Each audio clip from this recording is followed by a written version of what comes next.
রবিবারে গপ্প। এখানে পাবেন ভূত গোয়েন্দা, হাসি ঠাট্টা, কৌতূহল ও রহস্য। আজকের গপ্প পবন পাত্রের লেখা মায়ার সুর। এটি রবিবারে গপ্পের অরিজিনাল গপ্প।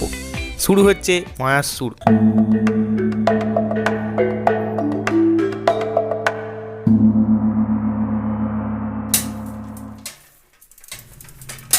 সাইকেলটা নিয়ে যখন বেরোলাম, আকাশ তখন মেঘলা হয়ে এসেছে।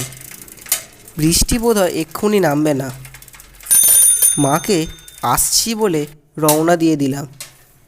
গন্তব্যস্থল বড় মাসির বাড়ি। গুমোট গরম করতে শুরু হলো, আর কিছুক্ষণের মধ্যেই সন্ধ্যা নামবে। পথ 8 কিলোমিটারের। রাস্তাঘাটে লোকজনের সংখ্যা খুবই কম।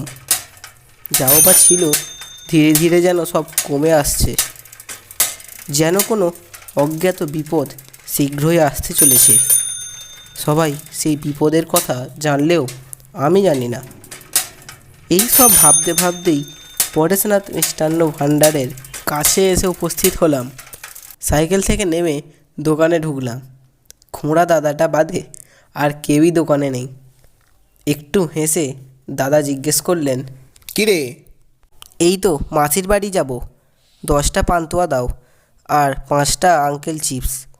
চটপট আমার প্রয়োজনীয় জিনিসগুলো প্যাক করে দিয়ে একটু গম্ভীরভাবে দাদা বললেন, হ্যাঁ রে, অনিমেষ যাচ্ছিস যা, কিন্তু খুব সাবধানে। আকাশের অবস্থা খুব ভালো দেখছি না। তাই তো দেখছি। কোন মাসির বাড়ি? বড় মাসি। ও বাবা, সে তো সেই আথালে। অনেক রাস্তা রে, সঙ্গে ছাতা টাতা আছে তো? আমি হ্যাঁ হ্যাঁ বলতে বলতে দোকান থেকে বেরিয়ে এলাম। দাদার এই দোষ বকতে শুরু করলে আর থামে না। দেখছি আকাশের অবস্থা ভালো নয়, তাও বকে যাচ্ছে। সেই প্রথম যেবার দাদা দোকানে কাজে ঢোকে, আমার স্পষ্ট মনে আছে 50 মাখা সন্দেশ কিনতে এসে আধ ঘন্টা ধরে বুকে বুকে তবে বাড়ি গেছি। যাকগে, সেসব ভেবে লাভ নেই। সাফালাম তলাটা পার করে সাইকেলের গতি একটু বাড়াবো ভাবছি, তখনই আমায় জোরে ব্রেক কষতে হলো। একটা প্রায় 4 ফুট সাইজের কালো সাপ এঁকে বেঁকে হেলতে দুলতে রাস্তা পার করছে। আমার অস্তিত্ব অনুভব করে সে একবার পিছন ঘুরে চম্পট দিতে লাগলো। আমি যেই সাইকেলের প্যাডেলে আমার ডান পা দিয়ে চাপ দিতে যাব, তখনই সেটা আবার সামনে ঘুরে খুব দ্রুততার সঙ্গে রাস্তা পার করলো। সাপটার ঝোপে ঢুকে যাওয়ার ঠিক 3 সেকেন্ড পরে আমি আবার রওনা হলাম। ঘড়িতে দেখলাম এইসবে চক্করে পড়ে সময় নষ্ট হয়েছে অনেকটাই। 4:30 বেজে গেছে। রাস্তায় লোকজনের পরিমাণ এবার একেবারেই কমে গেছে। যারা আছে তারাও এক এক করে বাড়ি ঢুকে পড়ছে। অন্ধকারটা আরেকটু ঘনিয়ে এলো। দেখলাম দক্ষিণ পূর্বের আকাশটা প্রচণ্ড কালো হয়ে গিয়েছে। আমি সাইকেল চালানোর গতি অনেকটা বাড়িয়ে দিলাম। আরও আধা ঘন্টা সাইকেল চালানোর পর আমি 12 নং রোড পার করলাম। 12 নং রোড পার করার অর্থ এই যে 5 কিমি রাস্তা চলে এসেছি। এবার যেতে হবে আর 3 কিমি। ঠিক এরপর থেকেই গ্রামীণ পরিবেশ শুরু হয়ে যায়। বড় বড় জমি, সেখানে ধান, পাট, আলু, না জানি আরও কত কী ফসল চাষ হয় সারা বছর। আর একটু যেতেই রাস্তার দুপাশে দেখা গেল বড় বড় সব দিঘি। এত বড় দিঘি আমি কখনো দেখিনি। এই রাস্তা একেবারেই জনশূন্য। বাড়িঘর সবসময় থাকে না। ছোট ছোট কিছু পাড়ায় বসতি গড়ে উঠেছে। 2টি পাড়ার মাঝের অংশে আছে বাঁশ, আমের জঙ্গল, না হলে চাষের জমি। এইরকমই একটা পাড়া পেরোনোর পর শুরু হলো বাঁশের জঙ্গল। ঠিক এই সময় এক ফোঁটা ঠান্ডা জল আমার মাথায় পড়ে শরীরটাকে কাঁপিয়ে তুলল। তারপর ঘাড়ে, হাতে, পায়ে জল পড়তেই লাগলো। বুঝলাম বৃষ্টি শুরু হয়েছে। চটপট ছাতাটা কাটিয়ে ফেললাম। মিনিট 2 পর বৃষ্টির সঙ্গে বজ্রপাত ও ঝড় শুরু হয়ে গেল। বিশাল ঘন বাঁশের ঝাড়গুলো যেন আমাকে জড়িয়ে ধরতে চাইছে। ছাতাটাও বেশিক্ষণ প্রবল হাওয়ার সঙ্গে মোকাবিলা করতে না পেরে শেষে দুমড়ে গেল। হঠাৎ এই হাওয়ার টানে আমি টাল সামলাতে না পেরে উল্টে পড়ে গেলাম। বাম হাতের ওপর চোট পেলাম। ছাতাটাও ছিটকে 5 হাত দূরে একটা ঝোপের ধারে পড়ল। বৃষ্টির প্রকোপ আরেকটু বাড়ল। আমি উঠে দাঁড়ালাম। দাঁড়াতে গিয়ে বুঝতে পারি আমার বাঁ পায়ের হাঁটুর কাছটাও ছড়ে গেছে। হাত ও পা দুটোই জ্বালা করতে লাগলো। সাবধানে ও আস্তে আস্তে সাইকেলটাকে তুললাম এবং তারপর গিয়ে ঝোপের পাশ থেকে ছাতাটাকে নিয়ে এলাম। এরপর ছাতা মাথায় দিয়ে হেঁটে হেঁটে আমি এগোতে লাগলাম।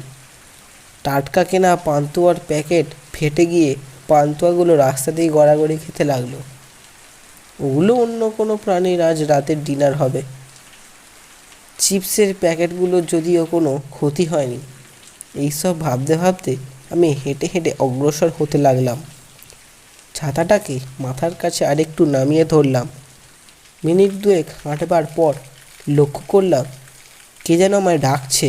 ও খোকা, আরে ও খোকা, এই ভরা বৃষ্টিতে চললে কোথায়? যেও না আগে, খোলা মাঠ, হাওয়ার আর জলের দাপট সামলাতে পারবে না, তার উপর বাজ পড়ছে, ছাতা শুদ্ধ উড়ে যাবে। এসো, হ্যাঁ এখানে এসো। আরে এই দিকে যে, শুনতে পেলে? কই? হ্যাঁ এখানে, হ্যাঁ এই যে, উঠে এসো এসো, ছাতাটা ওখানে রাখো। প্রথমটায় বুঝতে পারিনি। তারপর রাস্তার ডান দিকটায় চেয়ে দেখলাম এই জায়গাটায় দুটো একটা বাড়ি ও দোকান টোকান আছে। এরকমই একটা চায়ের দোকান থেকে এক ব্যক্তি আমায় ডাকছিলেন। এই বৃষ্টির দাপটে অন্য কিছু বিবেচনা না করে আমি দোকানটার ভিতরে প্রবেশ করলাম। ছাতাটা একটা কোণে রেখে দিলাম।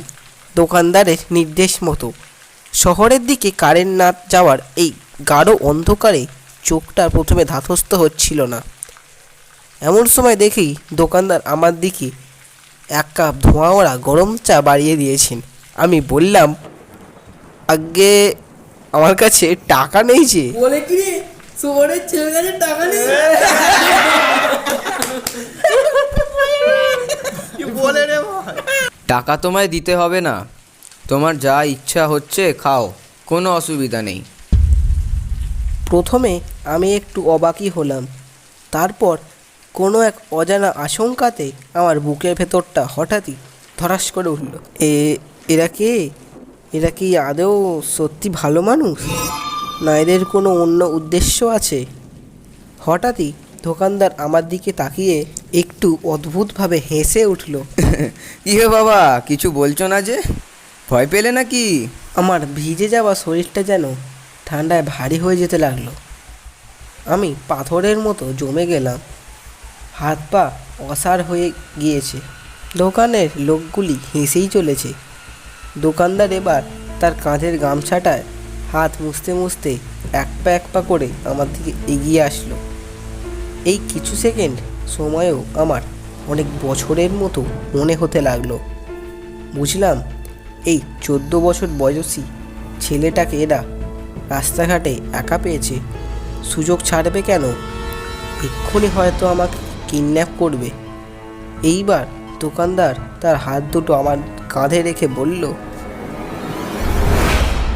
উনি টাকা দিয়ে দেবেন, চিন্তা করো না। অন্ধকারে দেখতে পাওনি বুঝি? পিছনে ঘুরে দেখো তো দেখি, চিনতে পারছো কি না? দোকানদারের কথায় আমি আরও ভয় পেয়ে গেলাম। কিছুদিন আগে IPL ফাইনালে এক কাকু খুব বড়াই করে বলেছিলেন যে BBKS ফাইনাল জিতবে, কিন্তু RCB জিতে যাওয়ার পর আমরা তাকে খুব অপমান করেছিলাম। শুনেছি লোকটা খুব রকচটা এবং বদমেজাজি। সেই কি এবার আমার ওপর প্রতিশোধ নিতে চলেছে নাকি?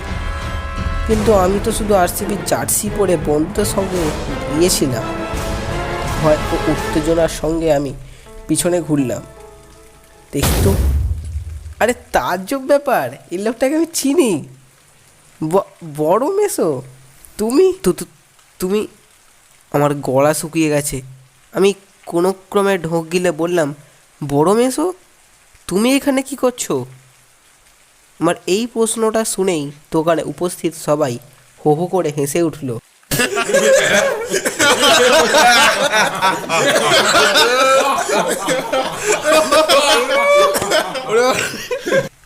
এই তো তোমাকেই নিতে এসেছি। তোমার মাসি বললে প্রথমে, তারপর আমিও আকাশের অবস্থা দেখে নির্ণয় করলাম যে বৃষ্টি যখন তখন আসতে পারে, অতটা পথ আসবে।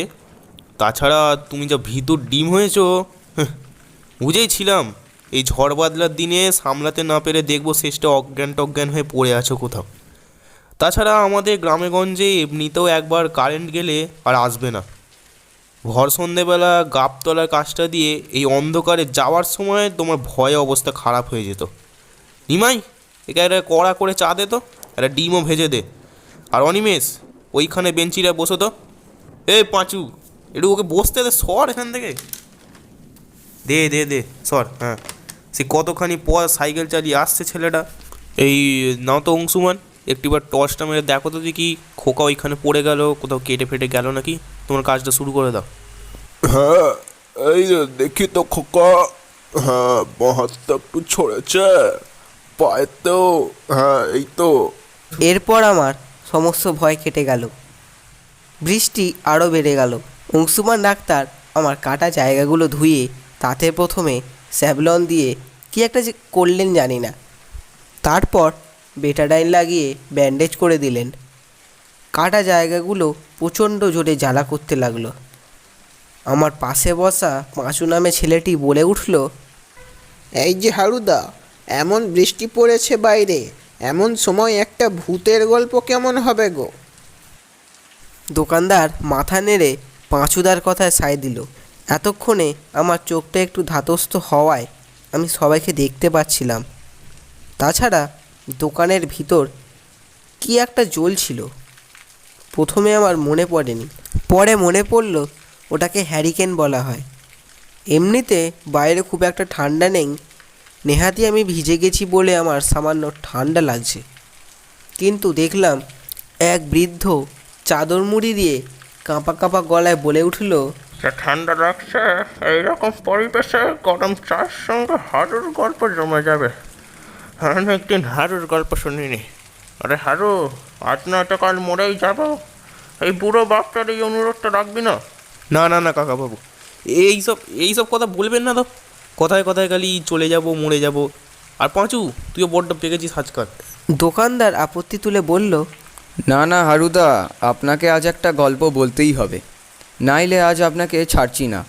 আরে এই যে আচ্ছা মুশকিল। কই অংশুমান, আরে তুমি একটু বোঝাও না এদের। আর এতই গল্প শোনার ইচ্ছা হলে মোবাইল খুলে ইউটিউবে সার্চ মারো রবিবারে গপ্প, খাসা খাসা গল্প পাওয়া যায়। আমার এক বন্ধুর ছেলেরা বানিয়েছে। পাঁচু বলে উঠল, হ্যাঁ, আমি শুনি, সাবস্ক্রাইবও করা আছে, কিন্তু ওর থেকে ভালো লাগে আপনার গল্প শুনতে। এবার ডাক্তারবাবু একটু মুচকি হেসে বললেন, আপনি কি ভাবলেন হারুদা, আমি কি বৃষ্টির জন্য এখানে বসেছি নাকি? বসেছি আপনার গল্প শোনার জন্য। নইলে আমি কখন গায়ে রেনকোট চাপিয়ে বাড়ি চলে যেতাম। এরপর আর বড় মেসো আপত্তি জানাতে পারলেন না। সত্যি বলতে কি, আমারও বেশ ভালোই লাগছিল। দোকানদার সবাইকে এক কাপ গরম চা দিয়ে হ্যারিকেনের আলোটাকে একটু কমিয়ে দিয়ে একটা টুলের ওপর বসে পড়ল। এই আপনার চা, এই নিন আপনার, এই নাও খোকা। এই বসলুম, নিন এইবার শুরু করুন হারুদা। মেসো তার ভয়ানক গরম চাটায় একটা চুমুক দিয়ে তারপর গল্প শুরু করলেন।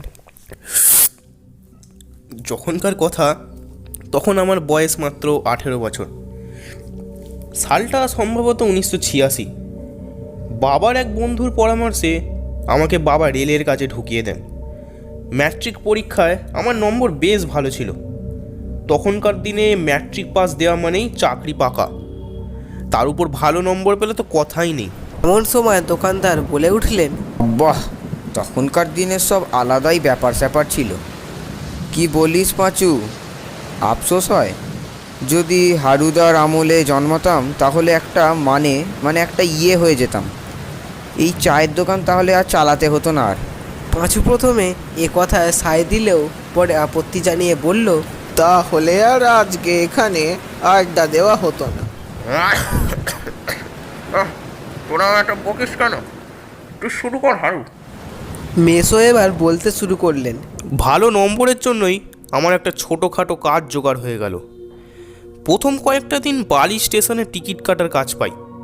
এখন যেমন কাগজে টিকিট ছাপিয়ে দেওয়া হয়, তখন তা ছিল না। বিভিন্ন স্টেশনের নাম ভাড়া খোদাই করা থাকতো স্ট্যাম্পে। ছোট ছোট পিচ বোর্ডে সেগুলিতে কালি লাগিয়ে আমরা ছাপিয়ে দিতাম। মাঝে মাঝে স্টেশনে খবর বলার কাজও করতে হতো। মাস ছয়েক এভাবে কাজ করার পর আমার বদলি হয়ে যায় নিকুঞ্জপুর নামক এক গ্রামে। একদম নতুন 2 প্ল্যাটফর্মওয়ালা ডবল লাইন স্টেশন। যদিও এখন সব স্টেশনেই ডবল লাইন বিশিষ্ট, কিন্তু তখন সব স্টেশনে ডবল লাইন হতো না। গোটা কয়েক স্টেশনেই ডবল লাইন থাকতো। এই স্টেশনগুলো ক্রসিংয়ের জন্য ব্যবহৃত হতো। যদিও আমার কাজ এবারে টিকিট কাটার ছিল না, ছিল লেখালেখি করবার। আমার এক সিনিয়র ছিলেন, নাম টনি দে জর্জি। ইংল্যান্ডের লোক নামেই, জন্ম ভারতে, বড় হয়েছেনও ভারতে, পড়াশোনাও ভারতেই। ওনার বাবা ছিলেন র্যাসেন ভ্যান্ডারটন ডাসেন, মহান ক্রিকেটার তখনকার যুগে। দে জর্জিও ভালো ক্রিকেট খেলতেন আর খেলার সূত্রেই চাকরি পেয়েছিলেন। তখন হাওড়া পুরুলিয়া লাইনের কাজ চলছে জোর কদমে। আমাদের কাজ ছিল লাইনের কাজ কত দূর এগোলো, কোন দিন কতগুলো স্লিপার লাগানো হচ্ছে, প্রত্যেকটা স্লিপারের মধ্যে দূরত্ব ঠিক আছে কিনা তা খতিয়ে দেখা, কতটা পাথর ব্যবহার হচ্ছে এইসবে সার্ভে করা। 1 সপ্তাহ ধরে সার্ভে করা হতো এবং শনিবার দিন রাতের গাড়িতে সমস্ত রিপোর্ট হাওড়া রেলের অফিসে পাঠিয়ে দেওয়া হতো। এইভাবেই রোজ কাজ চলতো। মাঝে মাঝে আমি বাড়িতে আসতাম, আবার মাঝে মাঝে দে জর্জি।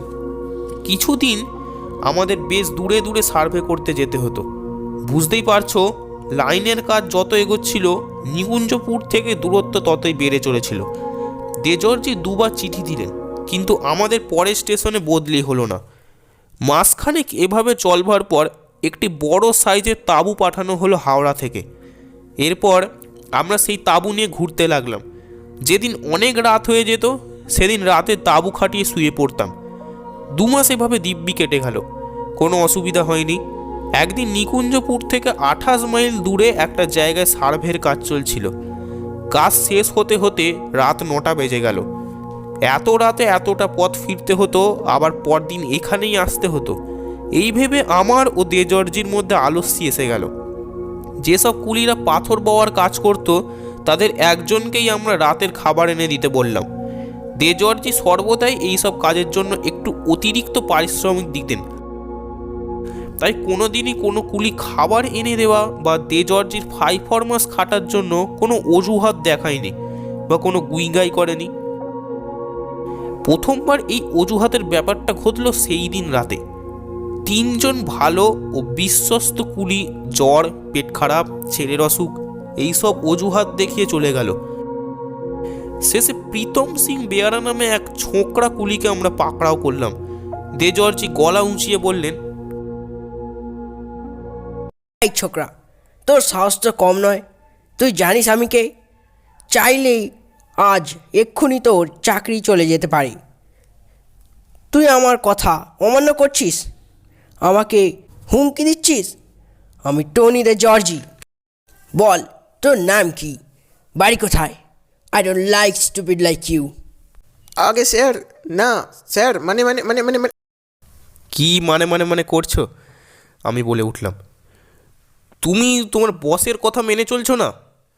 আরে আমরা এমনি এমনি তো কিছু এনে দিতে বলছি না, ভালো পয়সাই দেবো, ভেবে দেখো কিন্তু। আগে স্যার, এই সব জায়গায় রাতে থাকা ভালো নয়, তাই তো বলছি। আর তাছাড়া আমি তো বাড়িতে একা থাকি। রাতে দুপুরের রান্না করা ভাত খেয়ে শুয়ে পড়ি। এখানে কোনো সরাইখানাও নেই। আমায় মাফ করুন বাবু। দে জর্জি গলা উঁচিয়ে বলে উঠলেন, তা তোমার বাড়িতে কিছু খাদ্য রসদ আছে তো? আরে তেমন হলে আমরাই বানিয়ে নেব। হঠাৎই লক্ষ্য করলাম প্রীতম সিংয়ের চোখে যেন একটু ভয় ফুটে উঠল। সে বড় বড় চোখে আমাদেরই পিছনের দিকে তাকিয়ে ঢোক গিলছে। এবার সে খুব আস্তে অথচ স্পষ্ট গলায় বলে উঠল, বাবু, ও বাবু, পিছনে ওটা কে? এই কথাটা এমনভাবেই প্রীতম সিং বলেছিল যে আমার বুকের ভিতরটা ধড়াস করে উঠল। আমার মতো অবস্থা দেজর্জিরও। আমি ও দেজর্জি তৎক্ষণাৎ পিছনের দিকে তাকালাম। পিছনে থাকা সেই অজ্ঞাত জিনিসটাকে দেখে আমি কেঁপে উঠলাম। কোনো অদ্ভুত প্রাণী যার দুই চক্ষু দিয়ে সবুজ রঙের আলো ছটা বেরোচ্ছে। এইসব ভয়ানক জিনিসের জন্যই কি এ রাতে এই অঞ্চলে থাকা ভালো নয়? আমার হুঁশ ফিরল দেজর্জি আওয়াজে। ও শিট ম্যান, যত সব বাজে বাজে কথা, এটা তো সাধারণ বেড়াল। বেড়াল? ও হ্যাঁ, তাই তো। উফ, পাজি সাঁওতালটা ভয় পাইয়ে দিয়েছিল। আর এই শোনো ভাই, কিন্তু এ কোথায় গেল? ভাই মানে প্রীতম সিং বেয়ারা কোথায়? সে বেটা আমাদের ভয় দেখিয়ে পালিয়ে গেছে। দেজর্জি রেগে উঠে বলে উঠলেন, Oh, that young man is a bloody rascal. Well, আর কি করা যাবে? দেখো তো হারান, আমাদের কাছে কি খাদ্য আছে? দেজর্জির কথা মতো আমি তাঁবুর ভিতরে ঢুকে হাতের টর্চটা জ্বালাই। এরপর ক্যাম্বিসের ব্যাগের চেনটা খুলে ব্যাগ থেকে খাবার বের করি। দেজর্জিও ইতিমধ্যে তাঁবুর মধ্যে ঢুকে এসেছে। আমি বললাম, স্যার খাবার বলতে একটা কৌটোয় নোনটা বিস্কুট আছে আর সামান্য মুড়ি আছে। দেজর্জি বললেন, জল আছে তো? আমি বললাম, হ্যাঁ স্যার, 4 লিটার জল আছে, জল নিয়ে চিন্তা করার দরকার নেই। তাহলে আবার কি, ওই দিয়েই আজ রাতটা কেটে যাবে। এই নেটিভগুলোকে পরের বার থেকে ভরসা করা যাবে না। এক কাজ করো, আগে বিস্কুটটা বের করো। বাইরে আজ আকাশটা ঝকঝকে পরিষ্কার, আর 1 কাপ কফি হলে ভালো হতো। দেজর্জি ছিলেন তারা দেখার অন্ধভক্ত। আমি ছোট থেকে যেসব তারা নক্ষত্রের নাম শুনে আসছি, সেই সব নক্ষত্রমণ্ডল ছিল দেজর্জি নখদর্পণে। কোনটা সপ্তর্ষি, কোনটা স্করপিয়ন, কোনটা ক্যাসিওপিয়া, কোনটা কালপুরুষ, কোনটা বকমণ্ডল, সব ওর জানা। তাছাড়া শুক্রগ্রহ, শনি, বৃহস্পতি, মঙ্গল, ধ্রুবতারা, আর্কিটেকচারাস, কোনটা বছরের কোন সময় কোন দিকে কখন ওঠে, সব ওর জানা। তারা সম্বন্ধীয় যা জ্ঞান আমার কাছে আছে তা সবই দেজর্জির থেকেই পাওয়া। সেদিনও একইভাবে আমরা রাতের আকাশে তারা দেখছিলাম। হয়তো মিনিট 15 কি 10 কেটেছে। এমন সময় পাশ দিয়ে একটা ঠান্ডা বাতাস বয়ে গেল। তখন চলছে মে মাস। ঠান্ডা বাতাস বওয়ার কথা তো নয়, তার মানে কি ঝড় উঠতে চলেছে নাকি? দেজর্জি তারা দেখায় এত মশগুল ছিলেন যে তিনি ব্যাপারটা লক্ষ্যই করেননি। আমি তাকে ডাকলাম, দেজর্জি, দেজর্জি। কি হলো? ও বাবা, এমন ঠান্ডা ঠান্ডা হাওয়া বইছে কেন? আমি তো তাই ভাবছি, এটা কি ঝড়ের পূর্ব লক্ষণ? হ্যাঁ, তুমি ঠিকই বলছো। যদি এটা সত্যি ঝড়ের লক্ষণ হয়, তাহলে আমাদের তাড়াতাড়ি তাঁবু গুটিয়ে কোনো এক ভালো আশ্রয় খুঁজতে হবে। কিন্তু আশ্রয় খোঁজা মোটেই এত সহজ কাজ ছিল না। রেল লাইন যাচ্ছিল চাষের ক্ষেতের উপর দিয়ে। এখান থেকে গ্রাম কোন দিকে তা নির্ণয় করা ছিল ভারী মুশকিল। এদিকে হাওয়ার দাপটও ধীরে ধীরে বাড়তে থাকে। কৃষ্ণপক্ষের রাত, চাঁদ তখনও আকাশে ওঠেনি, কিন্তু আকাশের দিকে তাকিয়ে দেখতে পাচ্ছিলাম একটা দুটো করে তারা একটু একটু করে উধাও হয়ে যাচ্ছে। এর একটাই অর্থ যে আকাশে মেঘ জমছে, ঝড় বৃষ্টি উঠতে পারে যে কোনো মুহূর্তে। এমন সময় শুনতে পেলাম একটা বাঁশির সুর। সে সুর বড়ই মধুর। সুরটা শুনে আমার মনে হচ্ছিল এই সুরটা আমার খুব পরিচিত, কিন্তু কোথায় যে শুনেছি তা মনে করতে পারছিলাম না। দেজর্জি বলল, বোধ হয় কোনো এক লোক বাঁশি বাজাতে বাজাতে বাড়ি ফিরছে। চলো লোকটাকে ধরি। যদি ওর বাড়িতে আজ রাত্রিকু থাকার অনুমতি পাওয়া যায়, তাহলে তাঁবু গুছিয়ে নিয়ে চলে যাব। লোকটা বাঁশি বাজাচ্ছিল ঠিকই, কিন্তু এই অন্ধকারে আমরা তাকে দেখতে পাচ্ছিলাম না। বাঁশির সুর অনুমান করে আমি ও দেজর্জি হাঁটতে শুরু করলাম। মিনিট খানেক পরেই আমরা লোকটাকে দেখতে পেলাম। টর্চের আলো যেখানে গিয়ে তার দীপ্তি হারিয়ে ফেলেছে, লোকটা ছিল সেখানে। আমি ও দেজর্জি জোরে জোরে হাঁটতে লাগলাম ও ব্যক্তিটিকে ডাকতে লাগলাম। লোকটার কিন্তু যেন কোনো হুঁশজ্ঞান নেই।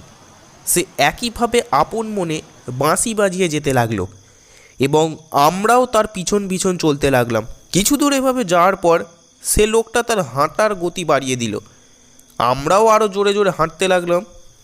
পূর্ব দিকের আকাশে কাস্তের মতো চাঁদ উঠল। চাঁদও যেন আমাদের দেখে হো হো করে হাসছে। আমরা দুই সরকারি কর্মচারী কোনো এক বাঁশিওয়ালার পিছনে আশ্রয় প্রার্থী হয়ে ছুটছি। আরও কিছুক্ষণ পরে আমরা এক গ্রামে প্রবেশ করলাম। নিঝুম নিথর গ্রাম, চারিদিকে একটাও লোক নেই। একটা খাল চলে গিয়েছে গ্রামটার পাশ দিয়ে। সার ফিরল একটা গাছের গুঁড়িতে হোঁচট খেয়ে।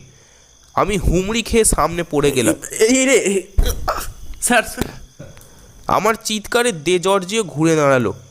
আরে এ হে হে হে, দেখে চলবে তো। দেখো তো হারান, আমরা লোকটার পিছু করতে করতে একটা গ্রামে চলে এসেছি। হ্যাঁ স্যার, তাই তো দেখছি। উফ, বাঁশির সুরটাও যে আর পাচ্ছি না। বোধহয় লোকটা সামনের দিকে এগিয়ে গেছে। তা যাই হোক, এই গ্রামেই আশ্রয় পাওয়া যাবে। চলুন ওই বাড়িটায় বরং একটু যাই। একটু সামনে গিয়ে আমরা একটা বাড়ির দরজায় টোকা দিলাম। কয়েক মুহূর্ত পরেই একটা ক্যাশ শব্দে দরজাটা খুলে গেল। ভিতর থেকে একজন হৃষ্টপুষ্ট তাগড়াই চেহারার লোক বেরিয়ে এসে একটু গম্ভীরভাবে বললেন, কে এত রাতে এখানে কি চাই? আমি বললাম, আগে আগে আমরা রেলের অফিসার। তাঁবু ফেলেছিলাম ওই মাঠে যেখানে রেল লাইন তৈরি হচ্ছে। হঠাৎ ঝড় উঠছে দেখে আমরা এই গ্রামে এলাম। আমরা আশ্রয় প্রার্থী। দয়া করে যদি একটু। আসুন, ভেতরে আসুন। আমরা দুজন ভারী ভেতরে প্রবেশ করলাম। একটা অদ্ভুত গন্ধ আসছে বাড়িটা থেকে, আর আছে জমাট বাঁধা কালো অন্ধকার। লোকটা হ্যারিকেনের আলোটা একটু বাড়িয়ে দিল, তারপর একটু করুণ স্বরে জিজ্ঞাসা করলো, আপনারা কি কিছু খাবেন? দেখে তো ক্ষুধার্ত মনে হচ্ছে। এই বলে সে আমাদের উত্তরের অপেক্ষা না করেই পাশের ঘরে চলে গেল এবং মিনিট দুয়েক পরে ফিরে এলো। আমার কেমন একটা অদ্ভুত অস্বস্তি মনে হচ্ছিল। কেন জানি না কিছুক্ষণ পরে একটি মহিলা এসে দুটি থালায় 2 পিস করে রুটি ও আলু ছেঁচকি দিয়ে গেলেন। লোকটা একটু হেসে বলল, মাফ করবেন, এইটুকুই রাতের খাবার বেঁচেছিল। না না, মনে করবার কি আছে। দে জর্জিও বোধহয় কিছু বলতে যাচ্ছিলেন, কিন্তু তার আগেই লোকটা, বা বলতে গেলে গৃহস্বামী বলল, নিন, তাহলে রাত 12:30 বাজে, চটপট খেয়ে শুয়ে পড়ুন। এইবার আমি ও দে জর্জি দুজনেই চমকিত হলাম। লোকটা বলে কি, এই বাড়িতে আমরা এসেছি হয়তো 10 মিনিট আর হেঁটেছি বড়জোর 20 মিনিট, তাহলে 12:30 বাজলো কি করে? আগে আপনার ঘড়ি ঠিক বলছে তো? না মানে আমার ঘড়ি একদম ঠিক বলছে। আমি ও দে জর্জি দুজনেই একে অপরে মুখ চাওয়াচাওয়ি করলাম। তারপর চটপট খেয়ে নিলাম, বেশি কথা না বাড়িয়ে। রাতে একটা ছোট ঘর সামান্য পরিষ্কার করে আমাদের শুতে দিল লোকটা। দে জর্জি কথা না বাড়িয়েই শুয়ে পড়লেন। আমার আবার ঘুম আসছিল না। নতুন জায়গায় সহজে এমনিতেই ঘুম আসে না। তারপর সেই একটা অদ্ভুত গন্ধ কিসের সেটাই বুঝতে পারছি না। মিনিট 5 পর একটা ঠক ঠক আওয়াজ আসতে লাগলো। ধীরে ধীরে আওয়াজ আরও তীব্র হতে লাগলো, যেন একটা ধারালো অস্ত্র দিয়ে কোনো কাঠের উপর আঘাত করা হচ্ছে। কেউ কাঠ কাটছে নাকি এত রাতে? গ্রামীণ ব্যাপার হতেই তো পারে। হয়তো রাতে কাঠ কেটে রাখছে, কাল ভোরে গিয়ে হয়তো বিক্রি করবে বা অন্য কিছু কাজে লাগতে পারে। কৌতূহলবশত উঠে বসলাম। বাইরে বেরোনোর আগেই থমকে দাঁড়িয়ে গেলাম। জানালার ঈষৎ স্বচ্ছ কাঁচের মধ্যে দিয়ে দেখা গেল একজনকে। প্রথমে ভাবলাম এ হয়তো সেই গৃহস্বামী। আরেকটু কাছে গেলাম, এবার আমার রক্ত জল হয়ে গেল। বাইরে থেকে কাঁচের মধ্যে দিয়ে হ্যারিকেনে মৃদু আলো আসছে। তার মধ্যেই লোকটাকে দেখতে পেলাম। তার হাতে একটা বড় সাইজের ছুরি। ছুরি দিয়ে ধীরে ধীরে একটা তরল পদার্থ চুইয়ে পড়ছে। লোকটার পাশে মহিলাটি দাঁড়িয়ে। সে তার হাত দুটোকে 2 হাতে ঘষছে। যেন মহা আনন্দ হচ্ছে এদের দুজনের। তাহলে একটু আগে এটা কিসের শব্দ হচ্ছিল? আর আর ওই ছুরিটা দিয়ে কি গড়িয়ে পড়ছে? ওটা কি রক্ত? আমি বুঝতে পারছিলাম এইবার হয়তো আমাদের পালা। ভুলবশত এক মৃত্যুপুরীতে এসে পড়েছি। আজ রাতটা কোনোভাবে কাটিয়ে এখান থেকে পালাতেই হবে। আমি খুব সাবধানে বিছানায় এসে বসলাম। দেখলাম দেজর্জি খুব আস্তে আস্তে বলছে, ভুল হয়ে গেছে হারান। আমি বললাম, আপনি ঘুমাননি? দেজর্জি বলল, ঘুমিয়েছিলাম, তুমি উঠলে বলে ঘুমটা ভেঙে গেল। তারপর দেখি এই কাণ্ড। ভাগ্য, সবই ভাগ্যের পরিহাস। ঝোড়ো হাওয়া দিল, আকাশে মেঘ জমল, তবু ঝড় হলো না। এদিকে আমরা কোথায় এসে পড়লাম তা নেই ঠিক। শুনেছি অনেকেই এইভাবে মানুষ মেরে তাদের অঙ্গ প্রত্যঙ্গ বিক্রি করে দেয়। আবার এসব অজপাড়া গায়ে অনেকে বিভিন্ন তন্ত্র সাধনা, ক্ষমতা লাভের জন্য শুনেছি মানুষ খুন করে। কিন্তু এই লোকটা তো আমাদের ডাকেনি। আমরা তো নিজেরাই এসে ঢুকলাম এই বাড়িতে। কি বললো? ওই মায়ার সুর শুনেই তো আমরা এখানে এলাম। কিন্তু ঝড়টা তো সত্যিকারের ছিল। হ্যাঁ, তা যদিও ঠিকই বলেছ, কিন্তু কিছুই বুঝতে পারছি না। তবে সমস্যাটা কি হচ্ছে? এখান থেকে পালানোর কোনো রাস্তা নেই। একটু হতাশ হয়ে বললেন দেজর্জি। দরজায় এবার একটা খটখট আওয়াজ শোনা গেল। কেউ দরজায় টোকা মারছে। দরজার ওপার থেকে শব্দ এলো, ও মশাই, আপনারা ঘুমাননি এখনো? আরে শুয়ে পড়ুন, রাত 2টো বাজে। কাল সকালে আবার আমার একটা বিশেষ কাজ আছে। নিন নিন, ঘুমান, ভালো করে ঘুমিয়ে নিন। জানি না লোকটা কি কাজের কথা বলছে, কিন্তু তারপরে সেই সুর, আবার সেই মাসির সুর, আবার শুনতে পাওয়া গেল সেই অদ্ভুত সুর। এই মায়ার সুর শুনে আমার ঘুমের চোখ জুড়ে আসতে লাগলো। ঘুমাবার আগে খুব আস্তে দেজর্জির কণ্ঠস্বর শুনতে পেলাম।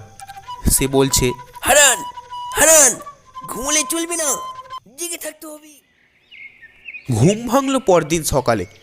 দেজর্জি আমায় ডাকছে। পাশে গৃহস্বামী। তার মানে কি আমরা সত্যি বেঁচে আছি? কিন্তু এ কি করে সম্ভব? আমার মুখের হাবভাব দেখে দেজর্জি একটু হেসে বলল, আসলে ইনি একজন কসাই। পাশের গ্রামে এক বিয়ে বাড়িতে মাংসের অর্ডার আসে। কাল রাতে যে অদ্ভুত গন্ধটা আমরা পাচ্ছিলাম সেটা আসলে চিকেন ও মটনের।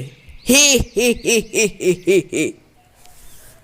রহস্যের উদ্ঘাটন হতে আমি হেসে ফেললাম এবং মিছিমিছি একজন ভদ্রলোককে সন্দেহ করায় লজ্জিত হলাম।